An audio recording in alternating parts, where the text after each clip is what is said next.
다양한 의도가 담긴 아베 정부의 침략 행위에 대해 단선적인 경제 방식으로만 대응해서는 안 될 것입니다.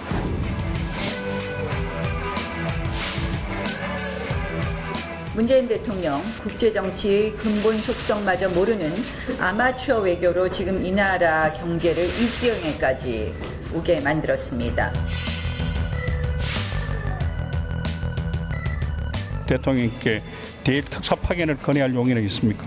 공개하기는 어렵습니다만은 외교적인 노력이 여러 가지 방면에서 진행되고 있다 하는 말씀은 드릴 수 있습니다.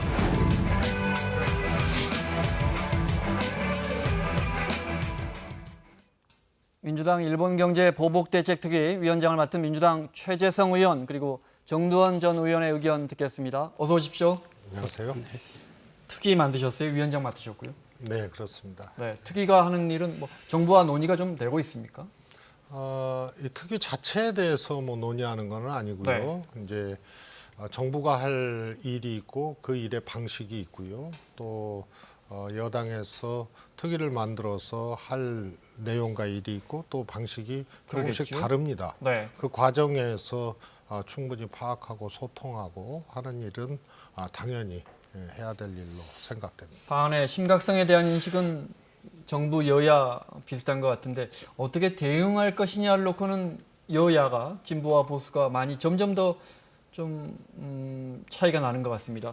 의원님 같은 경우에 이 정도 경제 침략이면 의병을 일으킬 사안이다 이렇게 내놓고 말씀하셨어요. 어떤 뜻입니까? 처음에 이것이 강제징용 개별 청구권에 네. 대한 이제 법 배상 판결을 빌미로 일본이 일방적인 경제 보복을 한 거거든요. 그런데 이것이 그런 이제 역사적인 문제, 배상 문제가 경제 보복으로 갔고 경제 보복으로 가면서 이것은 양국 간의 신뢰 훼손이라는 일본 측 말이 소위 말해서 전략 물자의 유출을 통한 북한 인입까지 네. 갔어요. 네. 그래서 이제 한반도 문제까지 간 거거든요. 그래서 21일 날 참의원 선거에 거의 올인하면서 또 일본을 재무장화하는 개헌을 목적으로 일관되고 강력하게 아베가 지금까지 행보를 해왔는데요. 네. 이런 것들이 다 복합된 다목적용 강도 높은 카드라는 얘기죠. 그러면 결국은 이것은 역사와 경제와 또 국권과 네. 동북아 안보까지 해당되는 엄청난 침략이기 때문에 네. 도발적 행위이기 때문에 네. 의병을 일으켜야 될 정도의 상황이다 이렇게 진단을 해서 말씀드린 네. 겁니다. 침략, 도발이라는 표현을 쓰셨어요. 네. 이 수위, 이 문제에 대한 이런 인식의 수위를 공감하십니까? 물론이죠. 심각하죠. 그리고 아주 부당하고요. 네. 하지만은 실리를 먼저 생각해야 됩니다. 네. 근데 이제 감정적으로 대응하다가 우리가 이제 더 피해를 볼 수가 있거든요. 왜냐하면 일본하고 우리하고 솔직히 불편한 얘기지만 국력 차이가 3대 1이란 말이에요. GDP만 보면 네. 그렇습니다. 대충. 국제 환경도 봐도 우리가 결코 유리한 환경이 아니고 그래서 우리가 어떻게 하면 이득을 얻느냐 네. 이제 그런 데 초점을 둬야지 감정적으로 자꾸 자극하고 이래가지고는 도움이 안 되겠다. 네. 오히려 일본에서도 마찬가지로 막 그런 식으로 대응할 거 아니에요. 그러면 서로 간에 그 맞싸움이 되면은 결국 우리가 피해가 더 크겠다고 얘기합니다. 결국 정리하면 여야와 또 진보와 보수와의 해결 해법이 여기서 차이가 나는 것 같습니다. 지금 정도현 의원님 말씀하신 것처럼 아무리 부당한 요구를 하더라도 국익 차원에서 실리를 찾아야지 감정적으로 대응할 문제는 아니다. 이 부분이요. 네. 경제력의 우위에 있는 국가가 영토나 역사적인 갈등 상황 가지고 통상 문제나 혹은 경제적 보복 행위를 한다면 그러면 전부 이 감정을 자제하고 무릎을 꿇어야 된다는 얘기거든요. 지금 상황에서 실리가 뭡니까? 결국은 외교적 협상을 통해서 이 문제를 잘 돌파하고 마무리하는 거 아닙니까? 네. 그래서 피해액의 과다라든가 어떤 산업의 영향이라든가 이런 것을 줄이고 혹은 막고 하는 문제를 넘어서는 문제거든요. 네. 그래서 원래 협상이라는 것도 그렇고 외교라는 것도 그렇고 또 이게 한일 간의 문제를 넘어서는 그런 이 국제사회와 아주 긴밀한 연관이 있는 문제고 특히 글로벌 기업 생태계하고도 연관이 있는 네. 문제이기 때문에 이것은 대응을 복합적이고 총합적으로 해야 되는데 강도 높게 무조건 하자는 얘기가 아닙니다. 아니고, 네. 전반적으로 검토해서 해야 되고요. 그런데 이것 자체를 전부 팽개쳐 버리고 이 대응 자체를 못하는 네. 이런 상황으로 공론을 분열시키고 이렇게 몰고 가는 것은 저는 옳지 않다고 생각합니다. 아예 그것은 해보지를 못하는 겁니다. 네. 홍준표 전 대표의 생각 들어보겠습니다. 방금 두 분 이야기하신 것과 어떻게 다른지요? 네. 지금 한일 경제전쟁에 들어가면 우리는 정말로 불리합니다. 그런데 굳이 왜 일본이 그렇게 하느냐? 그것은 이 정권이 친북 좌파 정권이고 북한에 협력하는 정권이고 또 반일 정권으로 돌아섰기 때문에 한국과 굳이 협력할 필요 없다. 라는 인식이 있다는 거예요. 근데 이제 홍 전 대표의 이야기를 이렇게 듣다 보면 지금 말씀하신 것처럼 일본 정부가 이 문제에 대해서 역사인식 문제로 접근하지 않고 안보 문제로 또 일본인들이 매우 민감하게 생각하는 북한 문제와 연결시켜서 가려고 하는데 그 인식과 홍 전 대표 인식과 좀 비슷하다 이런 지적도 나오고요. 불리하다까지는 좋았는데 네.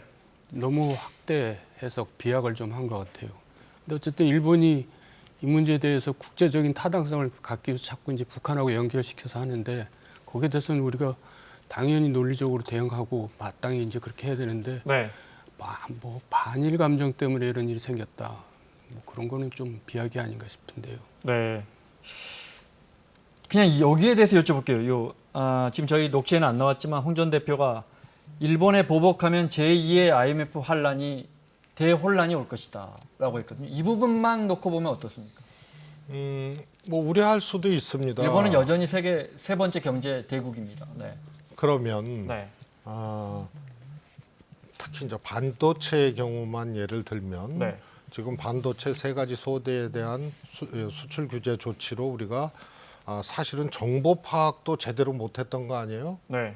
그래서 지금은 사실 비메모리 분야의 반도체 소재 규제만 하고 있는 걸로 드러났잖아요. 네. 메모리 분야는 지금 거의 상관이 없게 네. 지금 해석이 되고 있거든요. 우리는 주력이 메모리 분야입니다. 네. 그렇습니다. 네. 그래서 주력 메모리 분야가 감산이 될 경우 글로벌 기업 생태계에 미치는 영향이 이게 어마어마한 겁니다.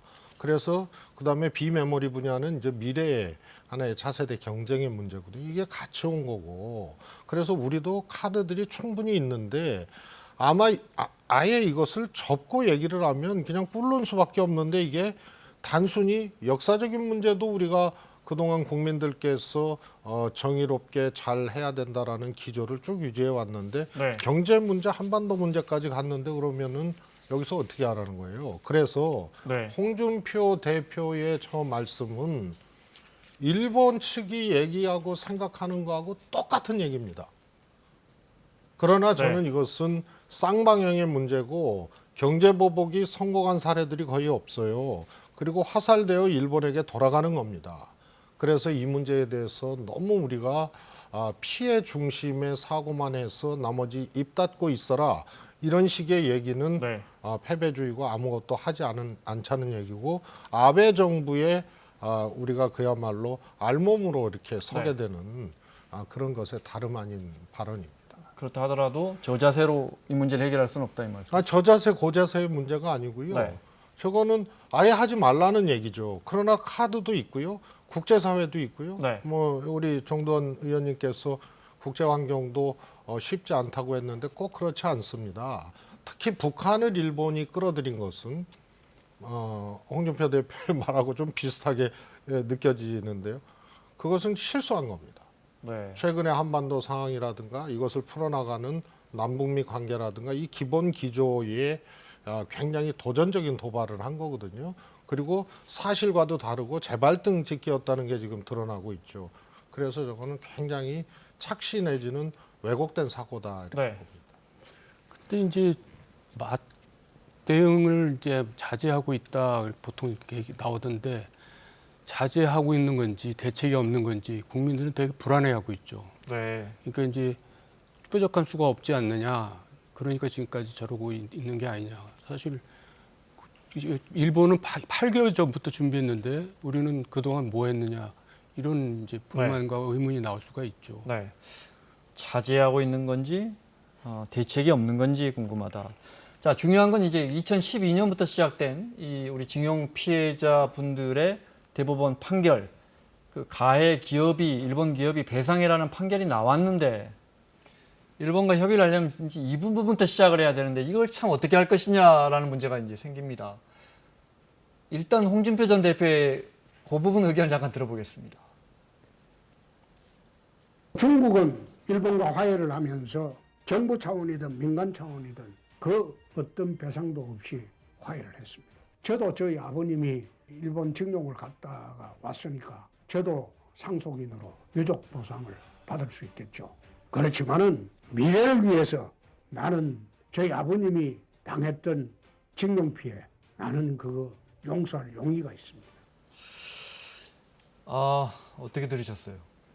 그러니까 좀 지금 혼동하고 있는데요. 유족 보상금은 지금까지 정부에서 줬습니다. 그리고 이번 판결은 일본의 침략과 식민 지배 행위가 불법 행위이기 때문에 별도의 배상을 해야 된다 이런 내용이거든요. 네. 그 내용을 좀 잘 구별이 안 된 건데 어쨌든 저는 일본이 아까 말한 불법성을 인정하고 우리나라는 거기에 대해서 이제 중국이 그랬듯이 그동안 일본과의 경협 관계가 그래도 원만하게 진행되어 온 거를 가름하고 네. 특별법을 만들어서 우리 국내적으로 처리하는 게 맞다고 생각합니다. 네. 근데 그 앞단추부터 안 껴집니다. 일본이 인정 안 하거든요. 일단 참 이게 쉬운 일이 아닙니다. 시작을 네. 해야죠. 의원님 말씀대로라면 우리가 100번 양보해서 우리 기업들이 저걸 보상하더라도 네. 일본이 정말 말씀하신 것처럼 인정이라도 좀 해줘야 되는데 네. 그 부분부터 안 풀리거든요.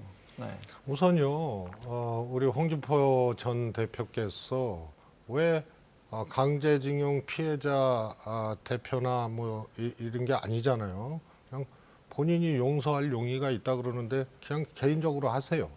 그러나 이것은 역사적인 문제이고 또 법률적 해석의 문제도 있거든요. 네. 이게 경제적 문제, 북한 문제, 한반도 문제까지 간 겁니다, 이게. 네. 그래서 이건 본질하고 전혀 상관없는 얘기를 하신 거고요. 정말 홍준표 대표는 홍준표 대표는 하여튼 못 말리는 분 같아요. 우선 이 뒤에 대법원 판결 이후에 우리 정부가 다각도로 노력을 했습니다. 외교적으로도 했고요. 외교 라인에서도 했고요. 또 의원들 라인에서도 했습니다. 그래서 우리 65년 청구권 협상으로 이득을 본 우리 기업들이 있거든요. 네. 그 기업들이 출연을 하고 일본 기업도 자발적으로 출연을 해서 이걸로 해보자라는 안을 냈는데 아예 그냥 거부를 해버린 겁니다. 우리 안에서도 사실 크게 환영받지 못했습니다. 그 안은. 아니, 그 말은 이 문제가 예. 그렇게 복잡하다는 뜻입니다. 그렇습니다. 네. 그래서 우선은 협의를 일본 측이 아예 하지 않고 걷어찬 거거든요. 네. 걷어찰 때부터 이거는 확전의 생각들이 있었다는 것을 저희들은 알고 읽었던 거고요. 그래서 우선 21일 참여연 선거를 지나고 네. 이것은 또 모색을 해봐야 될 방법론이라고 보고요. 단 하나 말씀드리고 싶은 것은 일본과의 외교적 협상만으로 해결할 수 있다는 그것을 유일 통로로 삼거나 혹은 거기에 과도한 기대를 하는 것은 네. 이 사안의 본질하고는 어울리지 않는 방식이고 우리 스스로의 해결 방식을 위축시키고 축소시키는 겁니다. 네. 자, 요것만 여쭤보고 다음 문제로 넘어가겠습니다. 다음 주제로 넘어가겠습니다. 보수에서는 이 문제를 키우지 말자, 이성적으로 대응하자라는 게 일반적인 의견 같습니다. 예. 말씀드린 것처럼 이제 근데 이 징용에 대해서 우리 대법원이 판결했습니다. 일본 기업들이 배상하라고. 근데 이제 우리 정부가 최근에 내놓은 거 보면 그러면 일본 기업이 조금, 우리 기업이 조금 내놓자. 지금 말씀하신 것처럼 만약 일본 정부가 유관 표시한다면은 그건 이제 우리 안에서 해결하는 것도 답일 수 있다 이렇게 조심스럽게 말씀하셨는데. 감정적으로 대응 안 하려면 이 우리 대법원 판결에 대해서 우리가 부인하는 결정을 내놔야 한단 말이죠. 아니 그게 지금 부인하고 있는 거죠. 양쪽 나라 기업이 출연해서 한다는 게 네. 대법원 판결이 잘못됐다는 걸 인정하는 거거든요. 그러니까 그거는 우리 내부적으로도 좀 올바른 방법이 아니라고 보고요. 처음에는 청와대에서도 외교부에서 그렇게 냈을 때 반대한 걸로 알아요. 그러다가 나중에 받아들였는데 네. 그런 방법은 어쨌든 이미 지나간 방법이고 이제 근데 아까 이낙연 총리 이제 우리가 말을 들었지만은 네. 외교적으로 지금 교섭 중이다 그러니까는 뭔가 내용이 있는 교섭을 진행하고 있다고 이제 기대를 해야죠. 알겠습니다. 내일도 뭐 실무자급이지만 과장급이지만 양자협의가 시작된다고 하니까 자, 이 문제는 여기까지 하고요. 어제 이제 대정부 질의 중에 여러 논란이 된 장면이 있었는데 자유한국당 이미자 의원의 대정부 질의 보겠습니다. 지금 또 살살 총리님 출마설이 나돌고 있습니다. 21대 출마하시겠습니까? 총선입니까? 예. 현재로서는 계획을 갖고 있지 않습니다. 그럼 앞으로 바뀔 수도 있다는 얘기입니까? 제가 계획을 세울 처지가 아니라고 판단하고 있습니다. 아니 그럼 대통령께서 나가라고 하시면 나가실 겁니까? 그러시게 하겠습니까? 이제 이낙연 총리님 빠지시면 이 정부 오래 못 갈 것 같아요. 그냥 출마하지 마시고 국무총리 계속 하시는 게 나을 것 같아요. 부총리께서도 21대 총선 출마설이 나돌더라고요. 맞습니까? 전혀 저는 뭐 관심 없습니다. 아 출마 안 하실 거죠? 전문가들은 이렇게 얘기해요. 노동의 유연성 없는 투자는 안 꼽는 찐빵이다라는 얘기가 있는데 이따가 계속 질문 이어가기로 하고요. 네. 들어가 계셔요. 금융위원장님 나와주시기 바랍니다.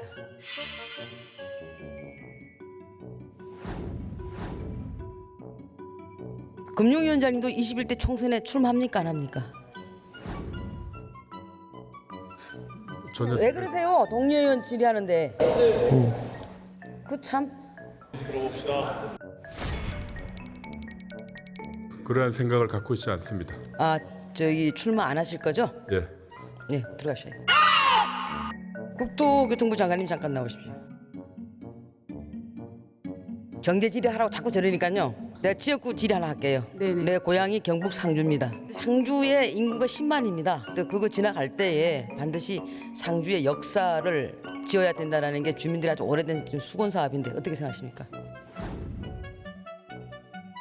그건 아직 예타도 끝나지 않았기 때문에 장관님께서 뭐 내년 총선 출마하실지 다음에 또 뭐 부총리로 가실지 아니면 총리로 가실지 몰라서 계속 쭉 계시면 상주의 역사를 좀 지을 수 있도록 검토해 주시기 바랍니다.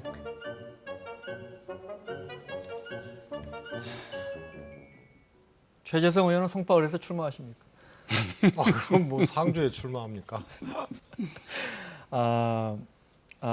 어떻게 보셨어요? 네. 제가 얼굴이 좀 화끈거리는데요. 네. 요새는 대정부 질문을 서로 안 하려고 그래요. 아 그래요? 옛날에는 이제 그 보도가 많이 됐었는데 요새는 보도가 잘 안 되거든요.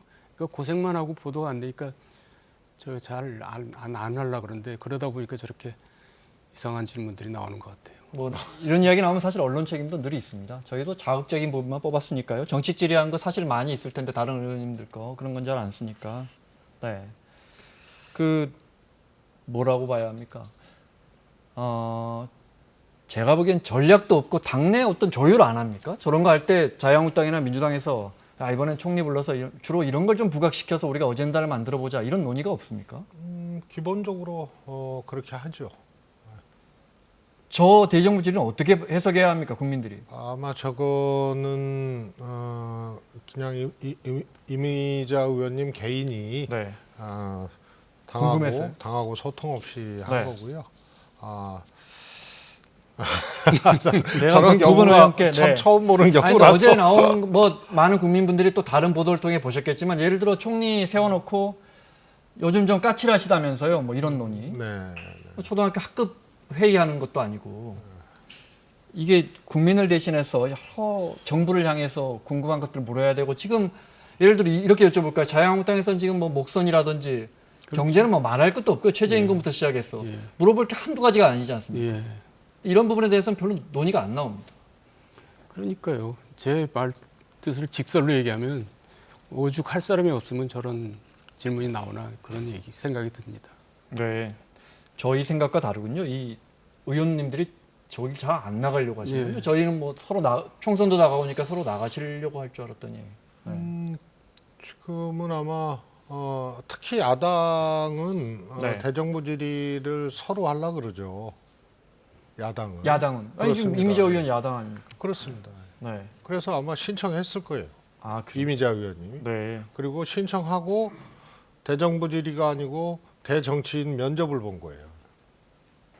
그래서 아주 네. 저 모습 자체가 사실 국민들께서 국회를 많이 불신하고 지적을 하시지만 저 장면은 사실 그 범주에도 상상하기 어려웠던 네. 장면이라서 정도현 의원님이 워낙 점잖으신 의원님으로 뭐 정평이 물론 최 의원님도 이 질문이 맞지 않은데 국민들 입장에서는 저 의원님들이 여야 가리지 않고 뭐 민주당도 야당일 때도 거의 마찬가지였고 장관님들 불렀을 때 들어가세요, 나가세요 뭐 이렇게 사실 거의 동료 의원님들 됐거든요. 김현미 의원 같은 사람들 다 동료 의원이잖아요. 네. 예. 그런 부분 총리 물론이고 이왕이면 저 같은 경우는 총리님 모시겠습니다. 그리고 말씀하셨죠. 수고하셨습니다. 네. 그렇게 얘기하죠. 여당이셨으니까 그렇게 말씀하십니다. 아니요, 원래 그렇게 하죠. 근데 네. 그러니까 저 요새는 뭐라 그럴까 너무 거칠어져가지고 네. 말들이 그냥 점점 대정부 질문도 거기 따라가는 것 같아요. 네. 대정부 질문 어제 논란이 된 장면 하나 더 보겠습니다. 준비가 됐나요? 네. 분명히 시장 전문가들의 얘기를 들으시고도 분양가 상한제가 답이라고 생각하시면 저는 무능이 아니라 무지라고 생각합니다. 의원님의 독설이 받지 않기를 바랍니다. 일산이 집값이 예전의 고점을 아직도 회복하지 못하고 있는 상황입니다. 또 분당하고 비슷한 시기에 출발했는데 이 주택가격 차이가 이제 2배가 넘습니다. 이유가 뭐라고 생각하십니까? 판교가 만들어지면서 더 많은 기업들이 오면서 지역에 수요가 많아졌고 교통이 편리하고 서울의 접근성이 좋은 점 그런 것들을 해결하는 것이 일산에서도 가장 중요한 목적이고 3기 신도시 하시죠? 본격적인 입주가 시작하는 것은 26년, 28년입니다. 그래서 장관님 내년 총선에 나가십니까?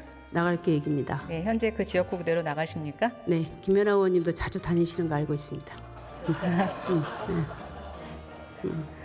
제가 가지 않고요. 저희 의원실에 연락이 굉장히 많이 옵니다. 찾아오시고. 예. 오신 것도 합니다. 네. 제발 지역 주민들 만나서 얘기 좀 들어주세요. 장관님. 설마하니 안 만나겠습니까? 안 만나준대요. 네, 안 만나는 분도 있고 만나는 분도 있고 그렇죠. 왜 골라서 만나십니까? 좀 다 만나주세요. 우리 지역 구민이 30만 명입니다. 장관님. 네, 지역 주민들 정말 사랑하고 챙겨주시기 바랍니다. 충고 감사합니다.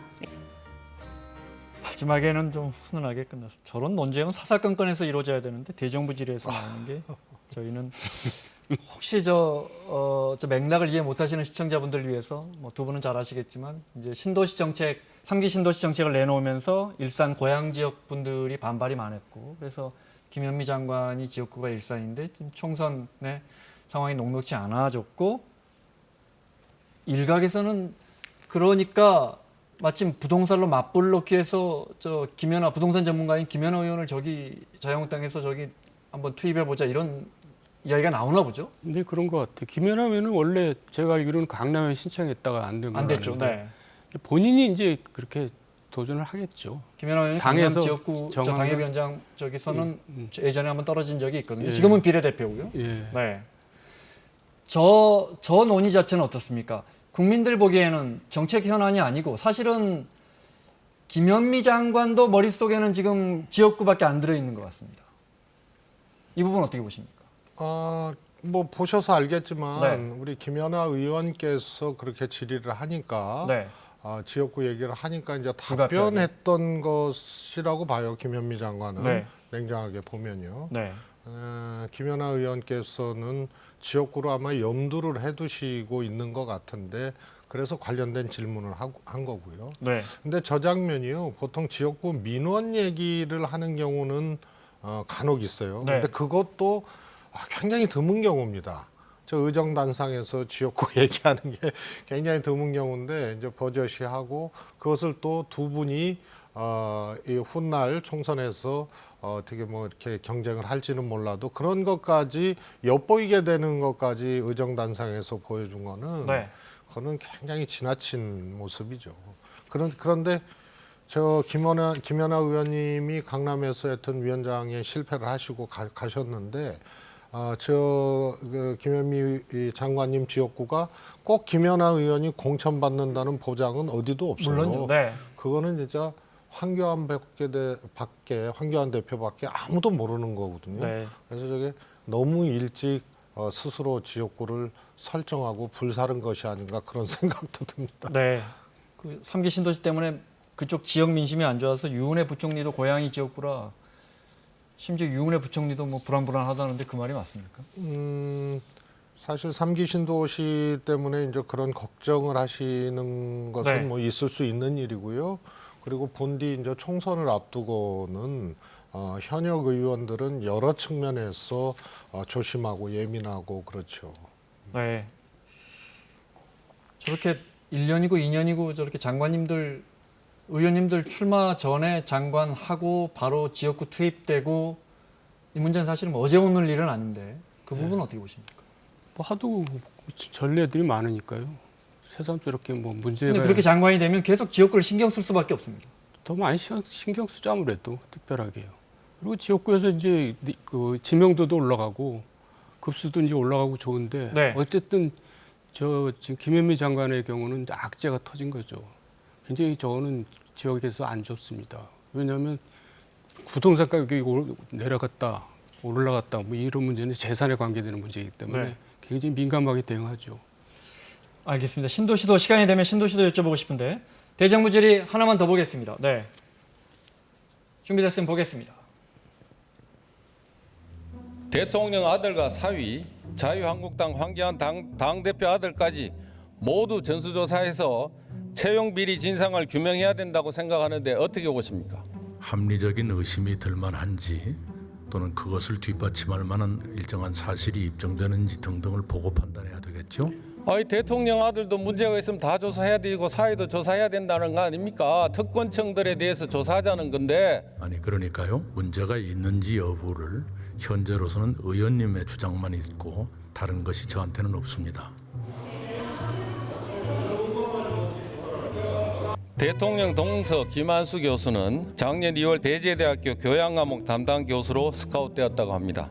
김 교수는 최근 언론 인터뷰에서 배제되는 1차 평가에서 121 내지 22일을 하다가 예비 합격권에 있던 대학이 탈락하면서 후순위로 합격하게 됐다고 말했습니다. 총리, 문 대통령 손아래 동생인 김한수 교수는 공개하지 않은 등수를 어떻게 알았습니까? 이건 교육부한테 한번 알아봐야 되겠습니다. 제가 금시초문입니다. 알아보고 보고해 주시겠습니까? 네, 교육부로 하여금 보고 드리도록 하겠습니다.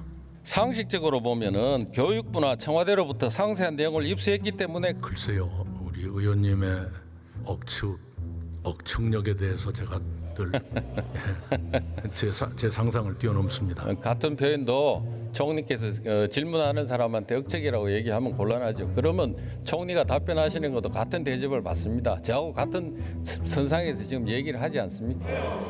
이제까지 다른 문제에서도 그런 느낌을 많이 받았기 때문에 그렇습니다. 곽상도 의원의 억측이 상상력을 뛰어넘는다 이 부분은 어떻게 보십니까? 글쎄 아마 대통령 가족 문제에 대해서 이제 전문적으로 저 곽상도 의원이 이제 다루고 있는 것 같은데요. 네. 저는 얘기 들으면 좀 의문이 저도 들어요. 문제가 좀 있는 게 아닌가. 근데 네. 이제 특히 뭐가 저 관심사냐면 곽상도 의원이 율사거든요. 네, 검사 출신. 그러니까 저런 말을 하다가 잘못하면 저기 허위 사실이나 명예훼손을 걸릴 수가 있는데 그거를 대정부 질문이나 상임위 질문에서 하는 게 아니라 기자회견에서 그냥 당당하게 하더라고요. 그러면 면책도 안 받거든요. 그러니까 뭔가 확실하지 않느냐 이런 저기 생각이 좀 들더라고요. 처음에는 그런 이야기들이 나왔어요. 딸의 동남아 이주와 관련해서 사위 회사가 뭐 정부 지원금 20억인가 받았다는 의혹도 나오고 그 사실 아닌 걸로 드러났는데 뭐가 있으니까 검사 출신 곽상도 의원이 저렇게 물고 늘어지는 거다 했는데 나오는 게 없습니다. 글쎄요. 그러면 저 신분 개인적으로 굉장히 불리할 텐데 네. 아직도 건재해 있잖아요. 우선요, 상임위원회 의장이나 네. 본회의장에서의 발언은 당연히 면책특권이 있어요. 네. 근데 바깥에서 기자회견이나 이런 걸 등을 통해서 면책특권 이외의 장소에서 하는 것이 뭔가 있기 때문이 아니냐 하는 것은 또 저희도 많이 해봤잖아요. 그래서 네. 바깥에서 하는 거는 다 의혹 제기거든요. 의혹 제기는 누구나 할 수 있고요.